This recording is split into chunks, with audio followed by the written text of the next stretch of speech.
గాక ఏప్రిల్ నెల ముగించుకుని మే నెల 2వ తారీఖుకి మనం ప్రవేశించాం.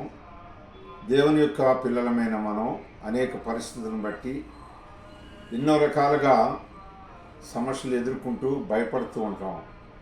భయము భయము భయము భయము మనకంటే ముందు పుట్టింది కనుకనే దేవుడు అంతకంటే ముందు పుట్టాడు. లేకపోతే దేవుని వాక్యం అంతకంటే ముందు పరలోకం నుండి ఈ లోకానికి వచ్చింది. కనుకనే సృష్టికర్త లేకోకుండా భూమి లేదు, ఆకాశం లేదు, సమస్తము ఆయన ద్వారా కలుగజేయబడి కలిగి ఉన్నది ఏది ఆయన లేకుండా కలగలేదంటున్నాడు. కనుక భయపడే ప్రతి ఒక్క వ్యక్తికి ఒక మాట చెప్తున్నాను చూడండి. కీర్తన గ్రంథం 27వ అధ్యాయము 14వ వచనంలో ఏమంటున్నాడంటే, యెహోవా కొరకు కనిపెట్టుకుని ఉండుము, ధైర్యం తెచ్చుకుని నీ హృదయమును నిబ్బరంగా ఉంచుకును.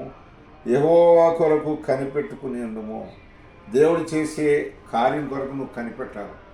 దేవుడు చేయబోయే కార్యం కొరకు కనిపెట్టాలి. దేవుడు చేసిన కార్యం కొరకు, దేవుడు చేయబోయే కార్యం కొరకు నువ్వు కనిపెట్టుకుని ఉంటేనే దేవుడు నీ పట్ల ఏదైనా చేయగలడు. కనుక నేను కనిపెట్టుకునే ఆ విషయంలో ఏమాత్రం కూడా రెండు తలంపులు మైండ్తో ఉంటే చేస్తాడంటవా చేయడంటవా ఇలాంటి ఆలోచన కలిగి ఉంటే ఆయన ఇంకా వెయిటింగ్లో పెడతాడు నేను.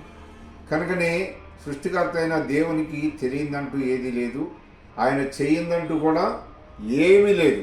కనుకనే సమస్తమును ఆయనకి బాగుగా తెలుసు.